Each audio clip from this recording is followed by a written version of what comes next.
যারা যারা এনটিপিসির জন্য প্রিপারেশন নিচ্ছ তাদের জন্য আমি কিছু শর্টস করেছিলাম যেগুলো আন্ডার গ্র্যাজুয়েটের কঠিন জিকে জিএস এর উপরে। আজকে আমি গ্র্যাজুয়েট লেভেলের পিওয়াইকিউ নিয়ে এসেছি, যেটা হলো 5/6/2025 শিফট 1 এর প্রশ্ন ছিল। তো চলো দেখে নিই আমাদের কি কি প্রশ্ন সেখান থেকে এসেছিল। ফার্স্ট কোয়েশ্চেন তোমাদের জন্য রয়েছে, দেখো, বক্সী জগবন্ধু কোন সালে ব্রিটিশ ভূমি রাজস্ব নীতির বিরুদ্ধে পাইকা বিদ্রোহের নেতৃত্ব দিয়েছিলেন? পাইকা বিদ্রোহ কত সালে হয়েছিল সেটা জানলেই আমাদের উত্তর হয়ে যাবে। 1817 সালে হয়েছিল। তার নেতা কে ছিলেন? বক্সী জগবন্ধু। এবার আমরা দেখে নিই যে এটা কোথায় হয়েছিল। খর্দা বা খুর্দা রিজিয়ন, যেটা উড়িষ্যাতে অবস্থিত। এবং বক্সী জগবন্ধু বিদ্যাধর মহাপাত্র তার পুরো নাম। তিনি এই যে আন্দোলন হয়েছিল তার নেতা ছিলেন। এইখানে পাইকা কাদের বলা হয়? পাইকারা হচ্ছে যে সমস্ত পিজেন্ট মিলিটেন্টরা ছিলেন তাদেরকে পাইকা বলা হচ্ছে। তো কিছু গুরুত্বপূর্ণ পয়েন্ট তোমাদেরকে দিয়ে দিলাম। নেক্সট কোয়েশ্চেনে চলে যাই।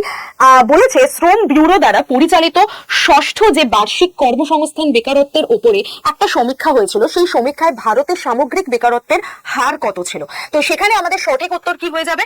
5.4%। ঠিক আছে, তো এটা বলে দিই কোন ডিপার্টমেন্ট থেকে এটাকে বের করা হয়। লেবার ব্যুরো থেকে। কোন মিনিস্ট্রির আন্ডারে? Ministry of labour and employment. এটা কততম অ্যাসেসমেন্ট ছিল? ষষ্ঠ বা 6th annual employment unemployment report বা সার্ভে এটা ছিল, যেটা 2014-15 সালের।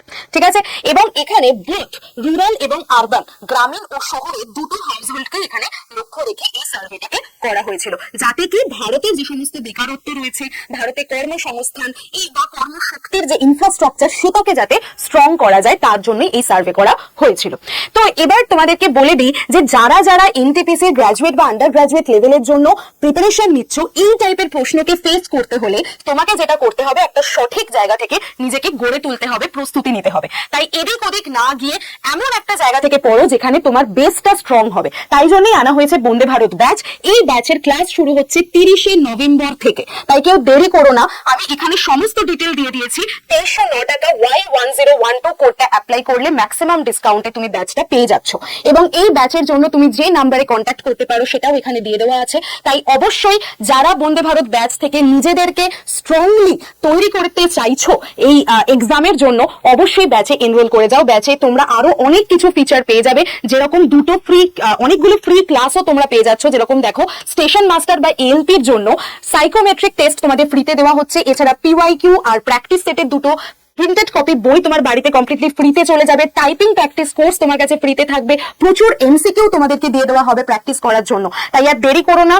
যারা যারা এনটিপিসি কে টার্গেট করেছো 2026-এর, তারা এখনই আজকেই এনরোল করে যাও এই ব্যাচের জন্য। অল দ্য বেস্ট সকলকে। এরকমই আরো সিরিজ নিয়ে আমি উপস্থিত থাকবো যদি তোমাদের লাইক এবং কমেন্টস আরো বেশি করে আসে।